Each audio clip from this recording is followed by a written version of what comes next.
Et donc ensuite, on a le plaisir d'accueillir, qui avait aussi eu beaucoup de succès aux IMI, le docteur Mario Caseris et le docteur Delphine Quatrenaud, qui vont nous parler des infections ORL graves avec les deux versants, donc plutôt pédiatriques et plutôt adultes.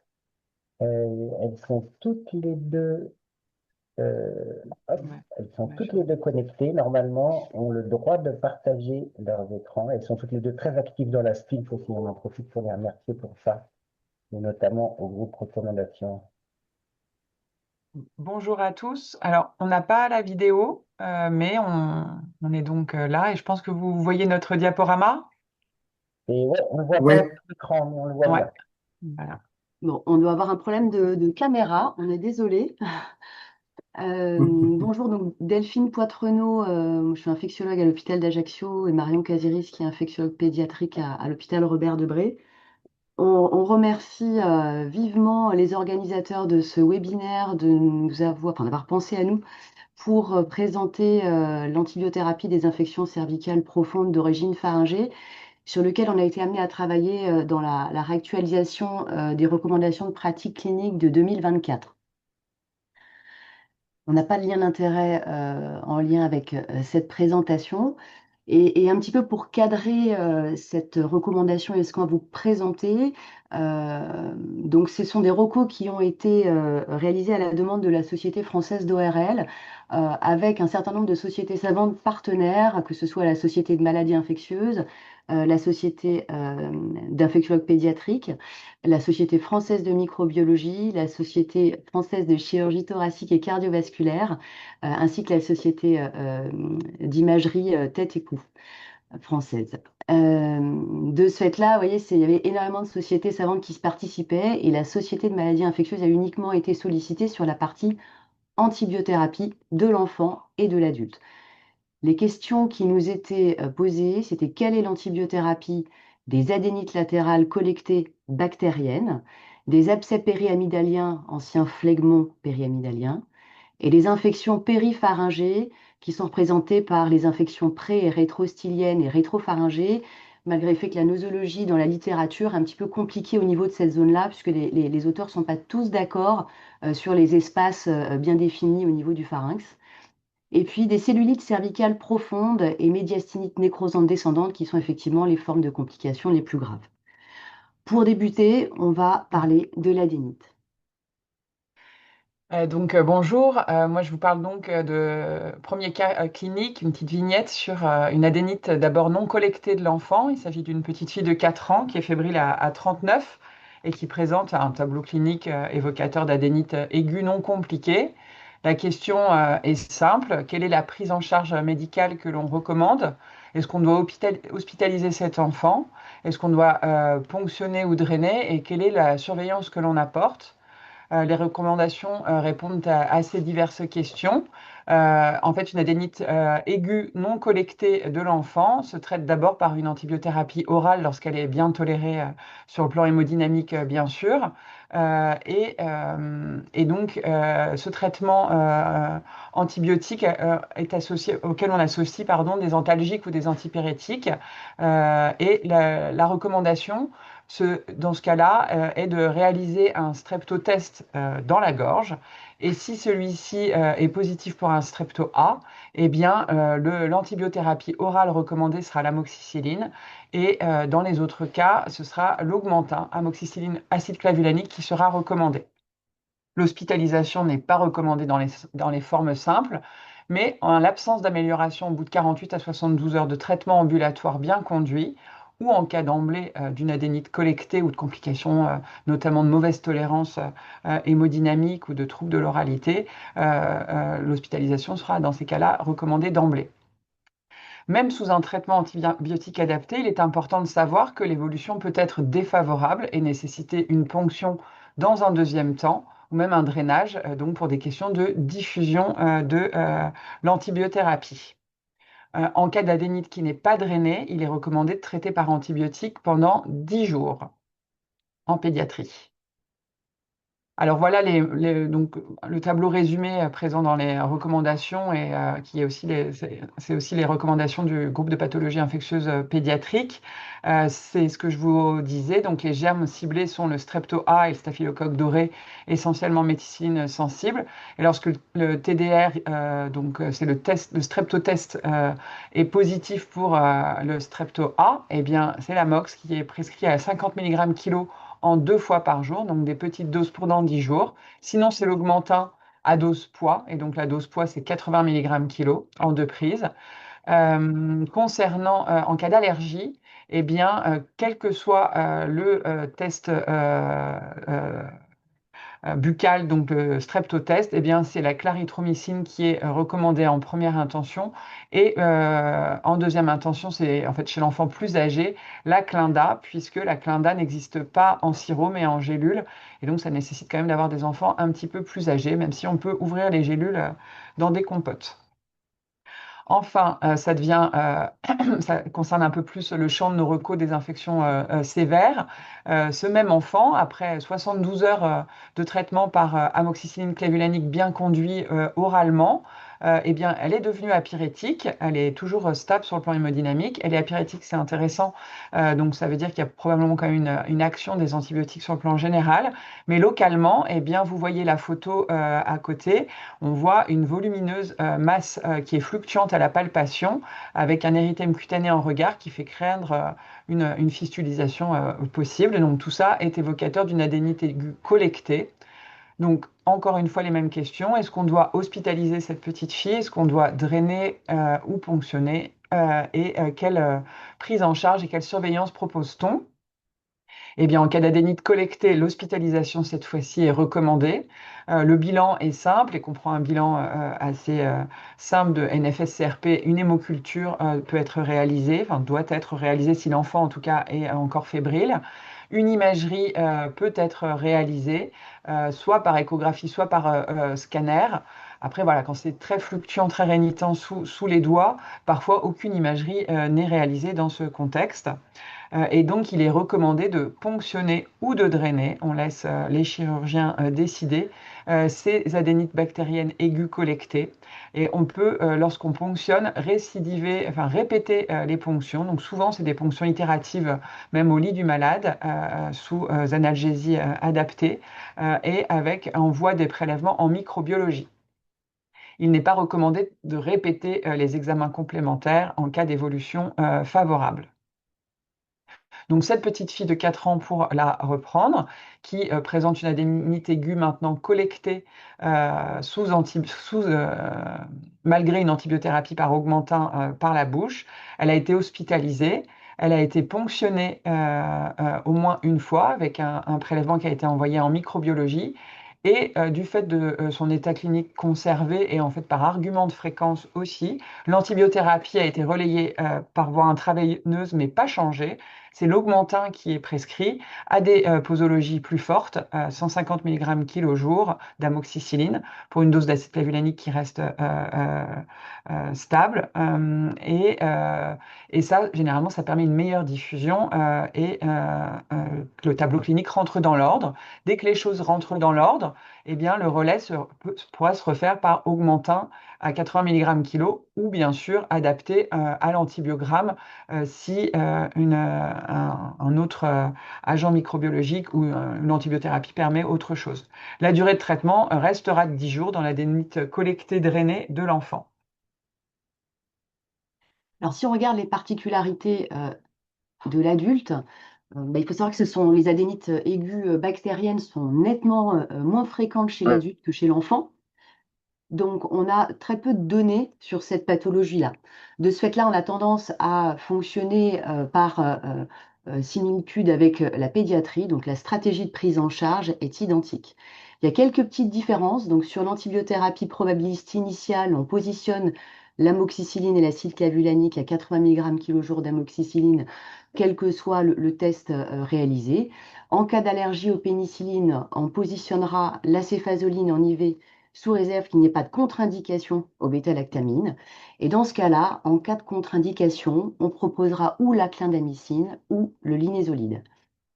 Si microbiologie, s'il y a une microbiologie qui a été réalisée, à savoir si on a été sur une adénite aiguë collectée et qu'on a un prélèvement microbiologique, on est tout à fait en droit d'adapter notre antibiothérapie secondairement à la microbiologie qui a été retrouvée. L'antibiothérapie peut d'emblée être péros en fonction des capacités du patient à prendre l'antibiothérapie péros. Sinon, le relais peut se faire secondairement dès que l'évolution clinique est favorable, à savoir un patient apyrétique ou qui est en capacité d'avoir une alimentation péros. La durée d'antibiothérapie est ici de 7 jours et il est proposé quand même un contrôle échographique à 3 mois pour vérifier l'absence de malabsorption blanchâtre sous-jacente. Maintenant, on va passer aux abcès périamydaliens, deuxième entité, ancien phlegmon périamydalien. Donc là, avec une vignette d'un homme de 42 ans, sans antécédents particuliers, que vous voyez avec un tableau de fièvre depuis 5 jours, une rhinopharyngite, une odynophagie et un trismus modéré, donc un début d'atteinte qui vous fait évoquer un abcès périamydalien. Donc les questions qu'on va se poser là, c'est est-ce qu'il faut faire un scanner? Est-ce qu'il faut drainer, ponctionner? Quelle place pour l'antalgie? Est-ce qu'il faut mettre des corticoïdes? Qu'est-ce qu'on met comme antibiothérapie? Et puis, quand est-ce qu'il faut hospitaliser? Alors, la stratégie de prise en charge de l'abcès périamydalien ne repose pas sur l'imagerie si on a une présentation initiale qui est tout à fait typique. On proposera la réalisation d'un scanner cervicothoracique injecté uniquement dans les cas où on suspecte une évolution sous-jacente étendue, donc la présence d'une tuméfaction cervicale ou d'un torticolis qui peut faire évoquer une atteinte prestilienne par exemple. On proposera aussi un scanner cervicothoracique injecté en cas d'échec d'une ponction amygdalienne avec une évolution défavorable. La position des ORL par rapport au drainage est que celui-ci est indispensable et doit être systématique. La méthode, qu'elle soit par incision ou ponction-aspiration, il n'y a pas franchement de différence dans la littérature pour recommander l'un ou l'autre. De ce fait-là, les deux sont à peu près au même niveau. Ce drainage permet la culture microbiologique, mais il faut savoir qu'en cas de ponction blanche, cela n'élimine pas le diagnostic d'abcès périamydalien. Et en cas d'évolution défavorable, il faut savoir réitérer ce drainage, plus ou moins encadré par une imagerie, si on a l'impression qu'il y a probablement plusieurs aires pharyngées atteintes. Si on fait un focus sur la microbiologie des abcès périamydaliens, on a une prédominance de bactéries de la flore oropharyngée, donc des streptocoques et beaucoup d'anaérobies. Les streptocoques sont préférentiellement des Streptococcus pyogenes et on a quand même quelques Staph aureus. Alors, est-ce qu'il faut hospitaliser tous les malades? Non, on sait que dans 10% des cas, donc ce qui est relativement peu, on peut proposer une prise en charge ambulatoire, mais bien sûr, ce sont des formes non compliquées. Il faut que le patient ait un état général conservé, qu'il soit en capacité d'avoir une alimentation orale au domicile. C'est uniquement l'ORL qui peut proposer cette stratégie. Premièrement, parce qu'elle n'est proposée que si le drainage, quelle qu'en soit la méthode, est permis de ramener du pus, donc un drainage efficace. Et il faut que l'ORL puisse être en capacité de réévaluer le patient à 24 heures. Donc c'est l'ORL qui va proposer potentiellement cette stratégie. Dans toutes les autres situations, on proposera une hospitalisation initiale, puisqu'on considérera que ce sont des patients qui ont des facteurs de risque de complications plus élevés, un drainage qui n'a pas été efficace, un âge élevé, des comorbidités, des troubles de déglutition ou des risques respiratoires. Et en cas d'échec d'un traitement ambulatoire initial, on sera de toute façon dans la nécessité d'hospitaliser ces malades pour un bilan étiologique et une imagerie pour évaluer les atteintes sous-jacentes. Alors le traitement à proprement parler, médical, repose sur des antalgiques de palier 1, de palier 2. Et dans la recommandation, il est discuté la place de la corticothérapie en dose unique avec de la méthylprednisolone 2 à 3 mg kg ou de la dexaméthasone à 10 mg avec un bénéfice qui est décrit, un bénéfice antalgique de courte durée, moins de 24 heures, qui n'augmenterait pas les risques d'évolution défavorable initialement.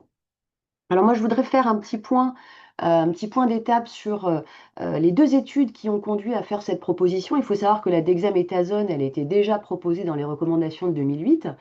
Alors ça, c'est une étude randomisée en double aveugle qui date de 2013, contrôlée par placebo, multicentrique qui évaluait l'efficacité de la corticothérapie dans les abcès périamidaliens après ponction. Donc, on évaluait une dose de Dexa à 10 mg versus placebo à J1, avec en parallèle une antibiothérapie pendant 48 heures en IV avec un relais Péros pendant 12 jours. Les critères d'évaluation, le critère d'évaluation principal était un score composite évaluant la douleur des patients, avec l'EVA entre autres, et les critères de jugement secondaire étaient des critères de symptomatologie d'efficacité, avec l'ouverture buccale, l'hyperthermie et le délai de reprise péros indolore des patients. Les patients étaient sollicités donc, pour cette évaluation sur appel, donc soit 24 heures, à 48 heures et à J7. Et quand on regarde un petit peu les données donc déjà on est sur des effectifs qui sont extrêmement faibles, 21 patients dans le groupe Dexa, 20 patients dans le groupe placebo. Sur le graphique en haut à droite, c'est le retour à l'alimentation normale. On voit que entre placebo et Dexa, on n'a absolument rien de significatif ni à 24, ni à 48, ni à 7 jours. Et sur le score composite de douleur, on a à 24 heures, un aspect d'efficacité, en tout cas de réduction efficiente du score de la douleur chez les patients qui sont sous dexaméthasone par rapport au groupe placebo. Mais c'est un effet qui n'est pas du tout retrouvé à 48 heures ni à 7 jours. Et donc, le positionnement de la DEXA, bon, on a certes une efficacité, en tout cas sous la douleur à la phase très précoce, à 24 heures, mais qui n'est pas retrouvée à 48 heures et à 7 jours. Et puis, on n'a aucune efficacité sur les autres critères de jugement. Donc les auteurs y concluent bon, c'est peut-être une option à envisager sur un abcès périamidalien unilatéral qui a été drainé, qui est douloureux, même si c'est un effet transitoire. Après, quand on regarde quand même les limites de cette étude, on voit que c'est un effectif qui est très faible, et en plus que cette étude a été arrêtée prématurément du fait de difficultés à inclure. On n'a aucune donnée sur la clinique en fin de traitement, donc on a les données à 7 jours, on n'a pas de données à 12 jours, à 14 jours, puisque c'est la fin de traitement antibio associé. Et on n'a pas du tout de suivi sur les événements indésirables qu'on pourra avoir tardivement dans les deux groupes. Donc ça, c'est un petit peu l'interrogation qu'on a derrière.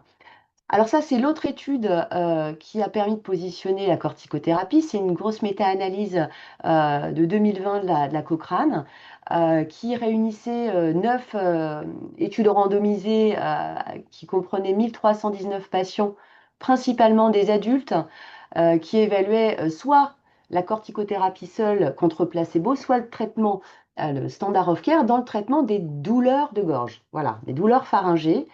Et il concluait à une probabilité de résolution complète de la douleur chez les patients qui avaient une corticothérapie qui était de 2,4 fois plus importante à 24 heures et à 1,5 fois plus importante à 48 heures, relativement significatif.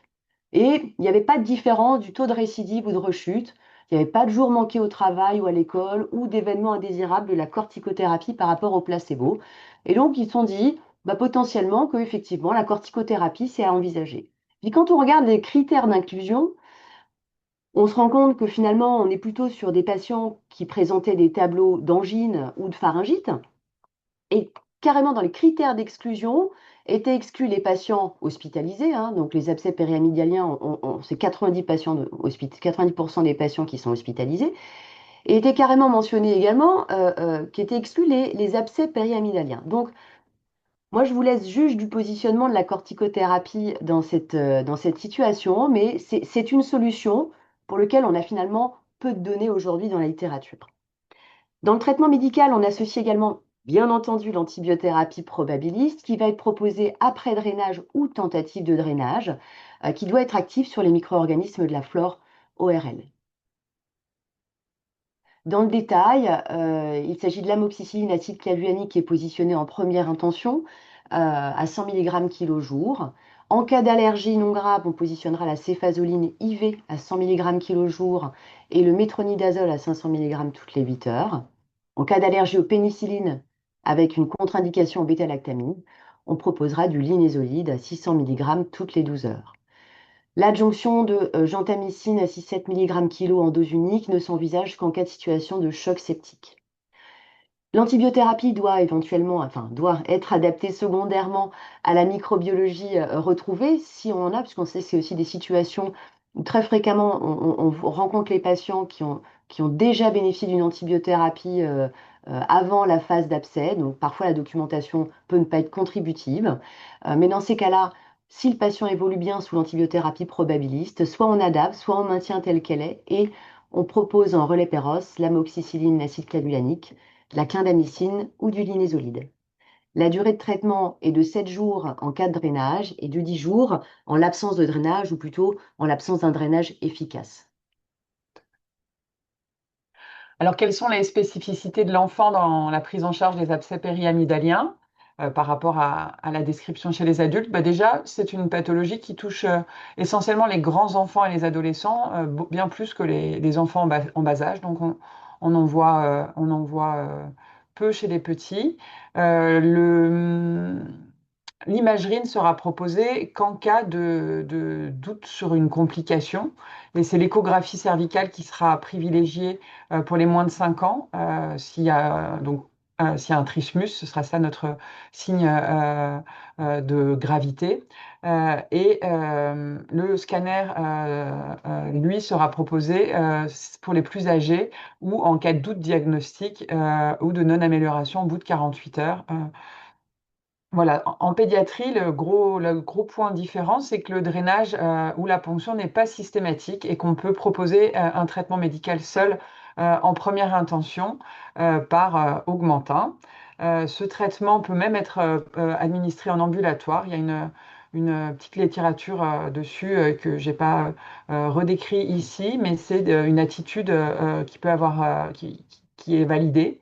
Et donc, ce traitement ambulatoire avec une antibiothérapie orale, bien sûr, ne peut être recommandé que lorsque l'état général le permet et surtout lorsque l'alimentation orale est bonne.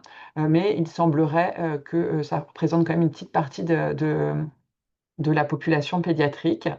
En cas d'allergie, ce n'est pas les C1G, mais les C3G qui sont proposés en pédiatrie. Alors, il faut que ce soit bien sûr une allergie à la pénicilline qui ne contre-indique pas toutes les bêta-lactamines associées à du flagyl, à du métronidazole, mais pas de position prise en cas d'allergie globale à toutes les bêta-lactamines en pédiatrie.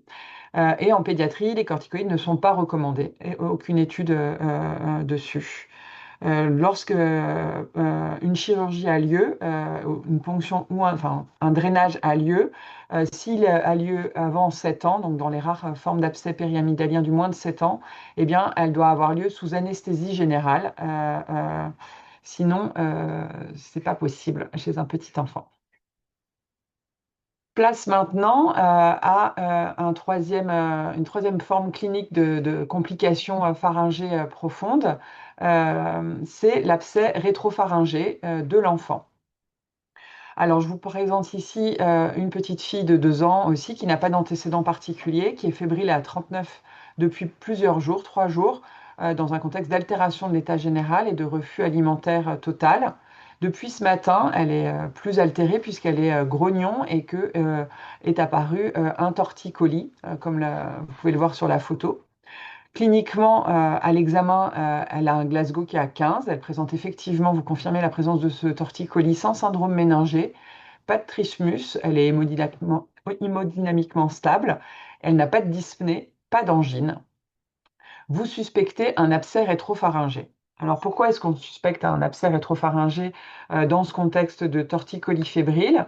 Alors un petit rappel anatomique sur la planche qui est donc à côté là.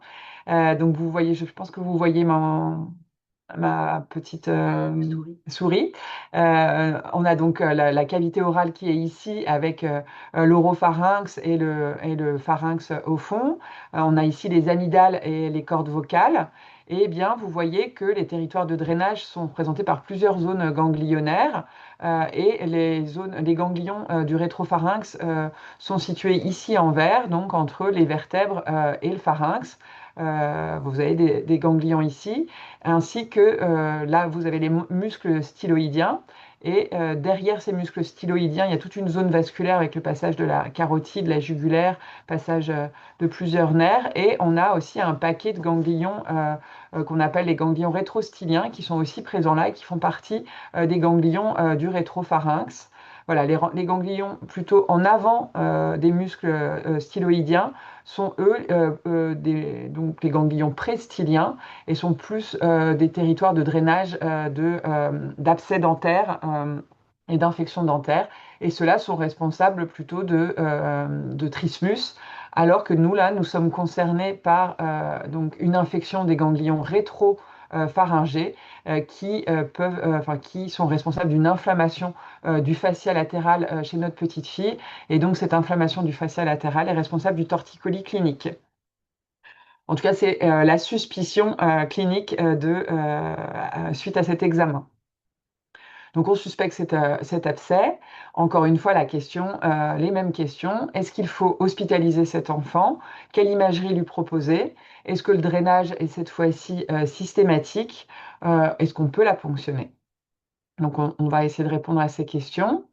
Déjà, en termes de prise en charge, l'abcès rétropharyngé, c'est une pathologie qui est plus fréquente chez le jeune enfant, essentiellement le moins de 5 ans, tout simplement parce que ces ganglions rétropharyngés disparaissent après l'âge de 5 ans, disparaissent quasiment. Donc c'est une pathologie essentiellement pédiatrique avec une clinique qu'on a déjà abordée avec un torticolis fébrile. Lorsqu'on ouvre la cavité buccale, on peut voir un bombement de la paroi pharyngée postérieure. Et en cas de forme déjà avancée, on peut imaginer une compression des cordes vocales responsable d'une dysphonie qui est un signe de gravité.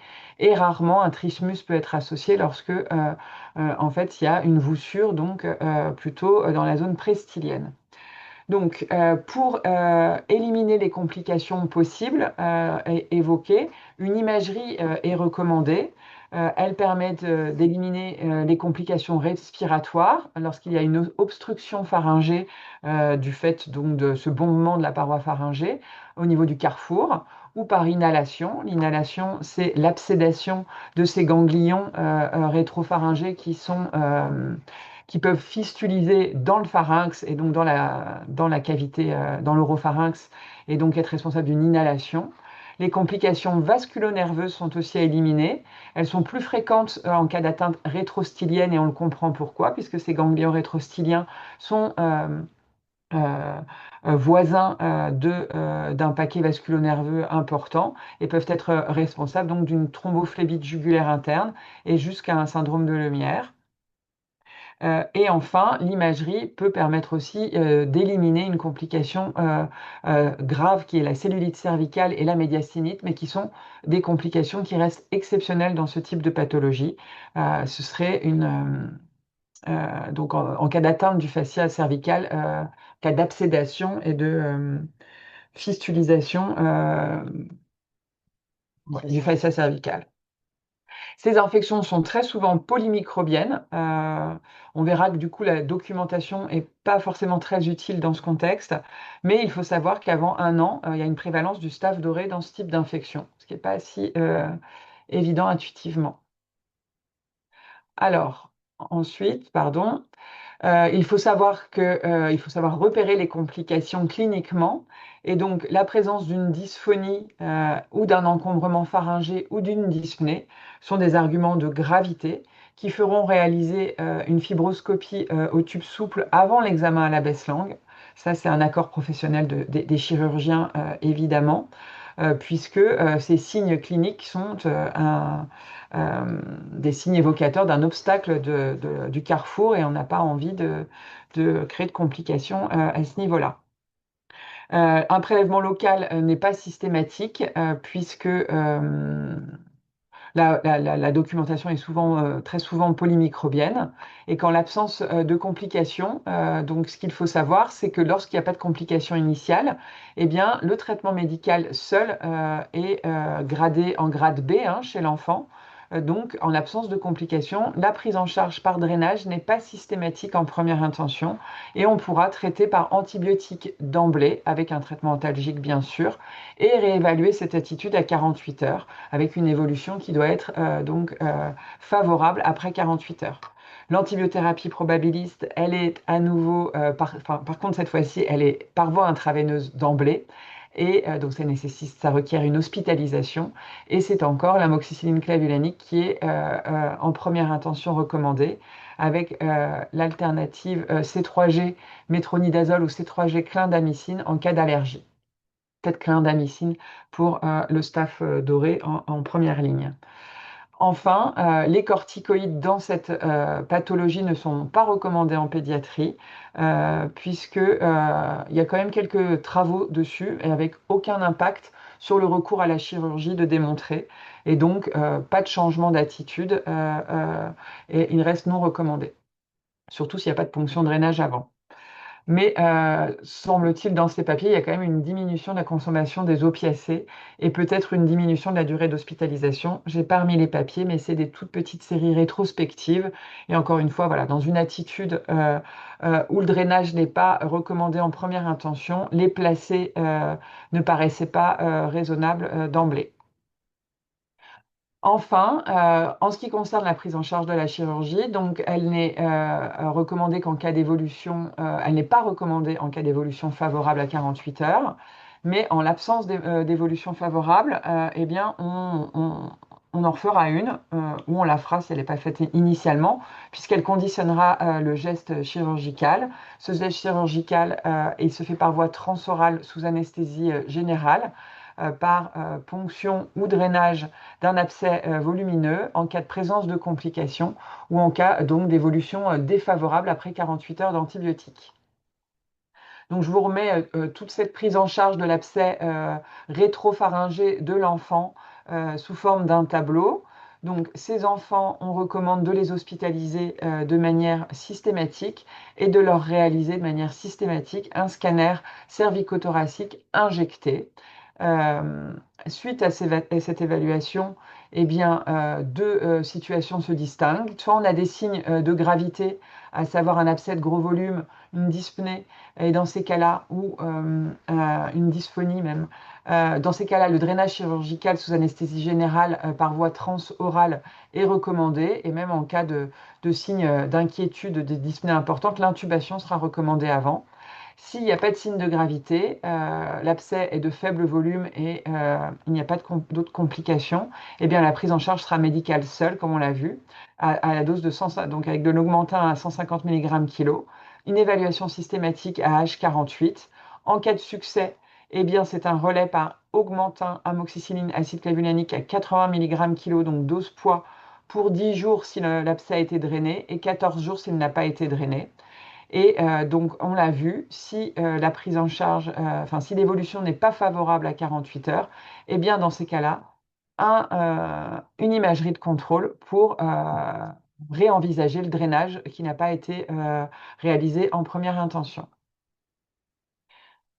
Alors, en cas maintenant d'allergie, eh bien, en cas d'allergie non grave, le traitement initial instauré sera donc le claforan, le céfotaxime associé à la clindamycine par voie intraveineuse. Et en cas d'amélioration à 48 heures, lorsqu'il n'y a pas eu de documentation, et donc on a vu que ce n'était pas forcément recommandé, eh bien, le relais Peros par linezolide en suspension buvable à 30 mg kg jour pourra être proposé. La durée de traitement, donc, en l'absence de drainage, est de 14 jours, comme on l'a vu.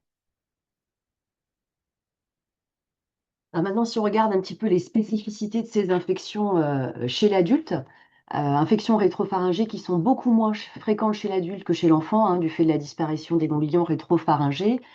Chez l'adulte, on verra plus les infections péripharyngées qui seront d'origine dentaire. Donc elles sont moins fréquentes. La stratégie diagnostique à proprement parler est identique avec le scanner cervicothoracique injecté.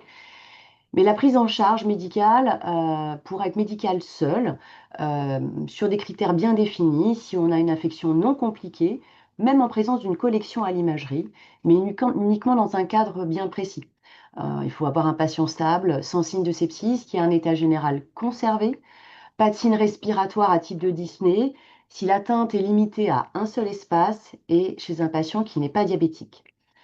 S'il y a indication au drainage chirurgical dans les autres situations, elle peut être soit par voie transorale, soit par abord cervical. La voie transorale, elle est favorisée sous réserve que l'infection soit en dedans de la carotide interne pour ne pas prendre le risque d'avoir une atteinte de la carotide interne lors de la ponction. L'antibiothérapie probabiliste, elle est identique avec l'amoxicilline acide clavulanique, sauf en cas d'allergie, où là est positionnée la céphalosporine à 100 mg kg jour, en association au métronidazole à 500 mg toutes les 8 heures, et tout ça bien entendu en intraveineux. La place des corticoïdes, là aussi, elle est extrêmement discutée. En tout cas, le niveau de preuve est extrêmement faible. Et donc, elle est positionnée uniquement sur accord professionnel en cas d'obstruction respiratoire et vraiment limitée à une dose unique. Voilà, c'est vraiment très limité. Les anti-inflammatoires non stéroïdiens sont contre-indiqués. Et chez l'adulte, la durée de traitement est de 10 jours en l'absence de drainage et 7 jours en cas de drainage. Alors maintenant, pour revenir quand même sur la place du scanner cervicothoracique injecté dans les infections péripharyngées, hein, donc les infections péripharyngées qui concernent les infections du rétropharynx, rétrostylienne hein, sur cette zone-là et préstylienne sur la face antérieure au rideau stylien. Plusieurs intérêts. D'abord, un bilan lésionnel indispensable qui permet de voir les espaces atteints et également de faire la documentation de la porte d'entrée. Ça permet dans un second temps de faire la recherche des complications, dont je ne reviendrai pas sur la description qui a été faite tout à l'heure par Marion, mais sa place est indispensable puisqu'elle peut guider la prise en charge du chirurgien. On va parler maintenant des infections les plus sévères, les complications les plus sévères des infections cervicales profondes, que sont la cellulite cervicale profonde extensive et la médiastinite nécrosante descendante dont la symptomatologie, enfin, la clinique est parfois peu évocatrice. Donc, qu'est-ce que c'est? Ah, attendez, excusez-moi, on a un souci. C'est mieux comme ça. Voilà, c'est bon, pardon. Donc, avec principalement un tableau, il faut savoir l'évoquer devant un tableau de torticolis fébrile, ça c'est une évidence, puisque ça montre une atteinte plutôt postérieure. Mais sur des douleurs cervicales et thoraciques interscapulaires, il faut savoir suspecter une médiastinite. Sur un érythème cutané cervical ou thoracique, mais ça c'est finalement la situation la plus simple puisque les choses sont vues. Pareil, la crépitation sous-cutanée, voilà. Mais c'est plutôt sur des tableaux où l'aspect extérieur est peu évocateur sur des trismus ou torticolis fébriles avec un patient dyspnéique, dysphonique, il faut savoir évoquer une forme extrêmement profonde et compliquée d'atteinte au RL. Bien entendu, les signes de gravité à type de sepsis, de choc septique et de choc toxinique nous conduisent à rechercher ces formes sévères. Comment on les prend en charge? Bien entendu, c'est une urgence chirurgicale, médico-chirurgicale. Donc, le scanner cervicothoracique injecté est systématique, comme on l'a déterminé tout à l'heure, puisqu'il permet de déterminer l'apport d'entrée, l'extension et de guider le geste du chirurgien. Le lien est systématique avec le service de réanimation, puisqu'on va avoir besoin des réanimateurs pour techniquer, préparer le patient, préserver les voies aériennes supérieures et encadrer la chirurgie qui doit être en urgence, chirurgie qui doit comporter la prise en charge de la médiastinite ou de la cellulite avec un débrayement chirurgical de tous les fascias et des tissus infectés en laissant une ouverture large de tous ces espaces concernés, puisqu'on sait qu'il y a des chirurgies qui sont parfois itératives, pluriquotidiennes de parage des tissus infectés. Prise en charge également du foyer cervical d'origine péripharyngée, puisque c'est indispensable d'éliminer cette porte d'entrée initiale hein, qui fait le lit de la médiastinite ou de la cellulite cervicale profonde. Et puis ça permet également de faire les prélèvements microbiologiques. Je ne vais pas m'attarder sur la microbiologie parce que finalement, vous vous rendez compte que dans toutes les entités qu'on a évoquées, elle est à peu près toujours identique, c'est-à-dire polymicrobienne, avec de la flore oropharyngée. Ce qu'on peut dire peut-être dans ces situations-là, c'est qu'on a une prévalence qui est très variée dans les études d'entérobactéries ou parfois de non-fermentants, mais dans des quantités extrêmement faibles, ce qui nous a pas conduit à faire des choix stratégiques en antibiothérapie tout à fait larges avec une proposition en probabiliste d'amoxicilline acide clavulanique à 100 mg kg jour ou ceftriaxone ou céfotaxime en association au métronidazole. En cas d'allergie non grave aux pénicillines, on favorisera bien entendu une C3-GIV avec du métronidazole. Si on a une allergie croisée avec les céphalosporines sans hypersensibilité retardée grave, on pourra proposer une carbapénème comme le méropénème 2 grammes toutes les 8 heures en intraveineux.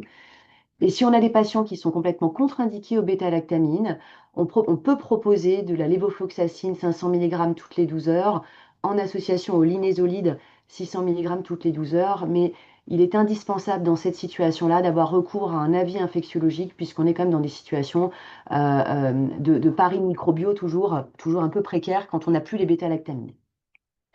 Bien entendu, chez ces patients qui très souvent présentent des signes de choc toxinique, il faudra penser à rajouter de la clindamycine qu'on adapte en fonction du poids du patient, hein. Moins de 70 kg, on fait plutôt 600 mg toutes les 8 heures. Plus de 70 kg, on fait plutôt du 900 toutes les 8 heures.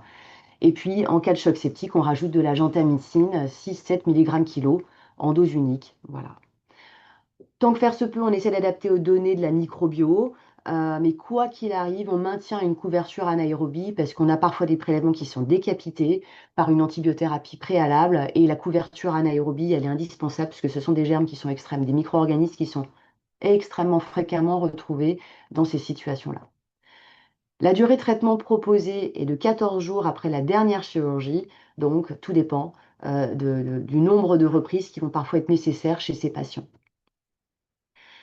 Merci pour votre attention. On remercie tout le groupe de travail de la Société de pathologie infectieuse de langue française et du GPIP qui ont travaillé à ce travail, les relecteurs et puis tout le groupe de travail de ces recommandations. Et puis on est disponible si vous avez des questions.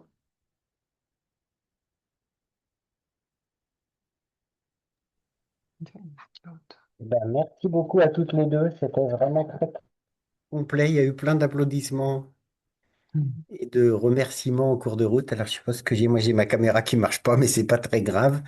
Vous avez pas mal de questions dans le chat qu'on peut vous lire si vous voulez. Il reste 5 minutes pile, donc ça laisse le temps de répondre. On les voit un petit peu aussi, mais Bon. si les sélections, on écoute. Il y a pas mal de gens qui ont l'air de tiquer un peu sur la dexaméthasone, notamment son utilisation chez les enfants. Je ne sais pas si vous pouvez revenir un peu là-dessus et sur le rapport bénéfice-risque. Alors, chez l'enfant, elle n'est pas recommandée, c'est ça qui fait tiquer un petit peu.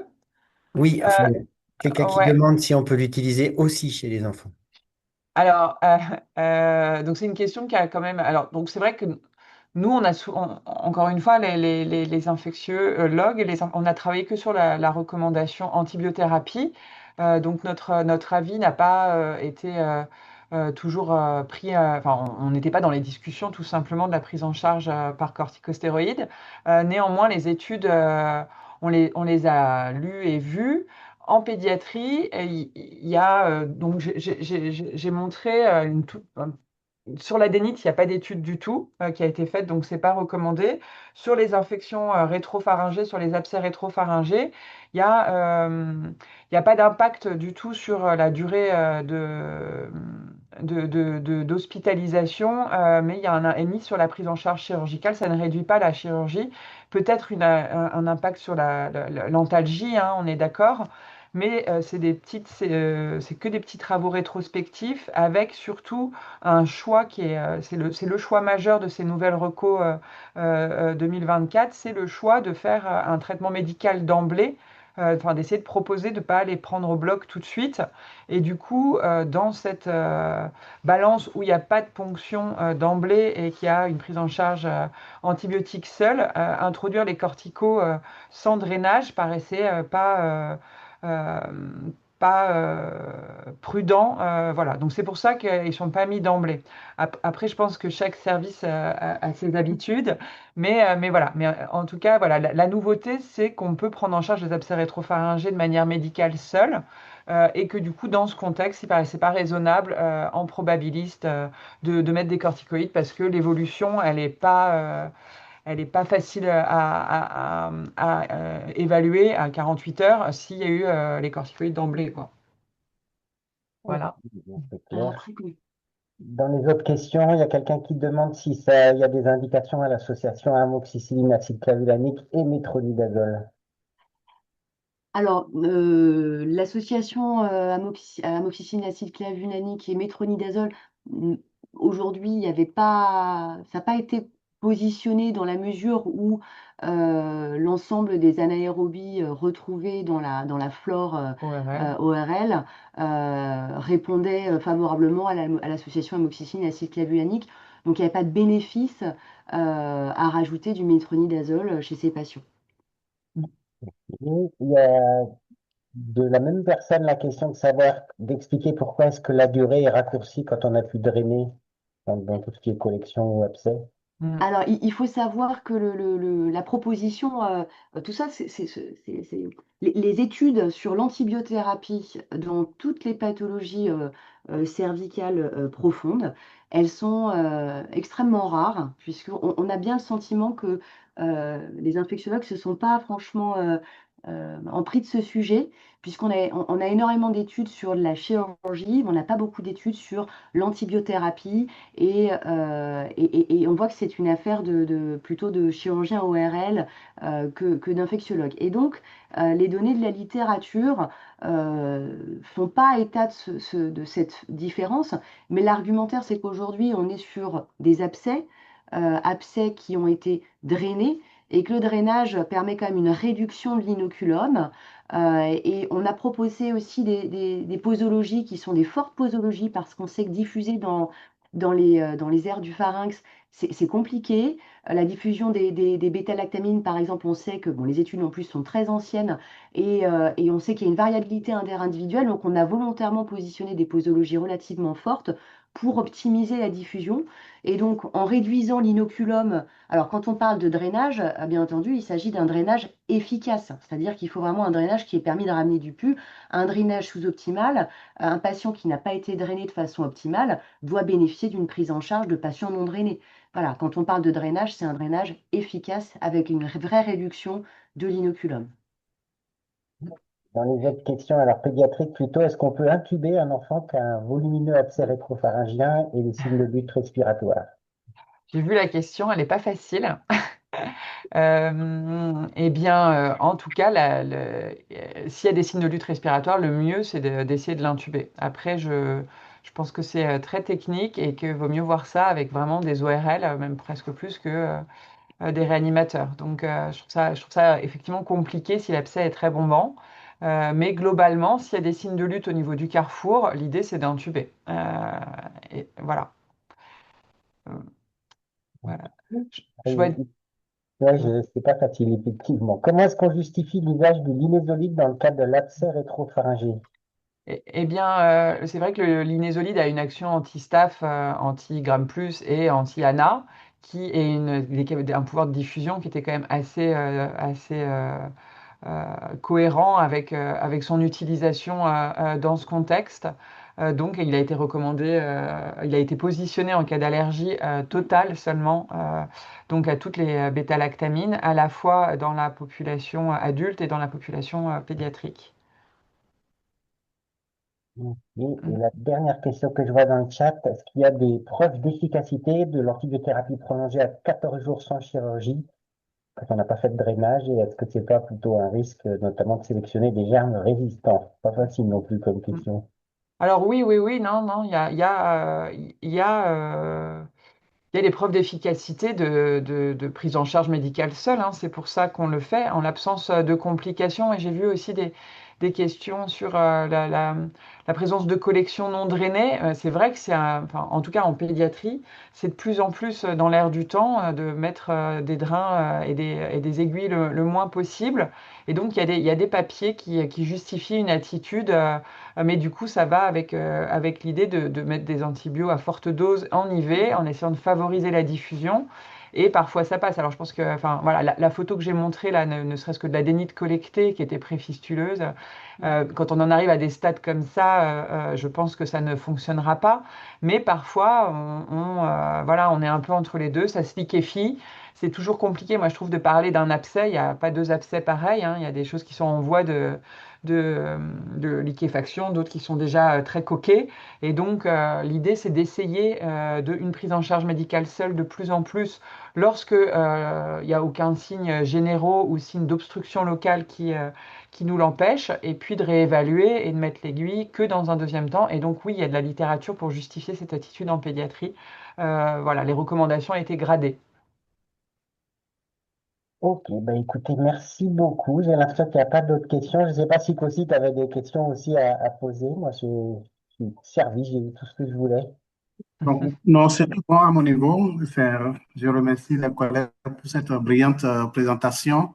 Je crois qu'à deux, c'est encore plus intéressant. Ok, donc pour ceux qui nous ont écoutés, déjà merci d'être restés jusqu'au bout, hein. Vous avez gardé quasiment tout le monde. Il y avait encore 200 personnes connectées à la fin du deuxième topo, ce qui est très bien. Ce sera disponible donc sur le site de la SPILF sous forme de webinaire, mais on va essayer aussi de poster les diapos parce qu'il y a beaucoup de gens qui les demandent. Ouais. Et notre prochain rendez-vous, c'est dans un mois pile, enfin dans 4 semaines pile, le 5 mars, où on aura à la fois les infections sexuellement transmissibles par Charles Cazenave et après l'impact des changements climatiques sur les maladies infectieuses par Bruno Heun et Michel Carles. Donc une belle séance en perspective. Donc à bientôt et merci à tous. Merci à tous. Merci. Merci.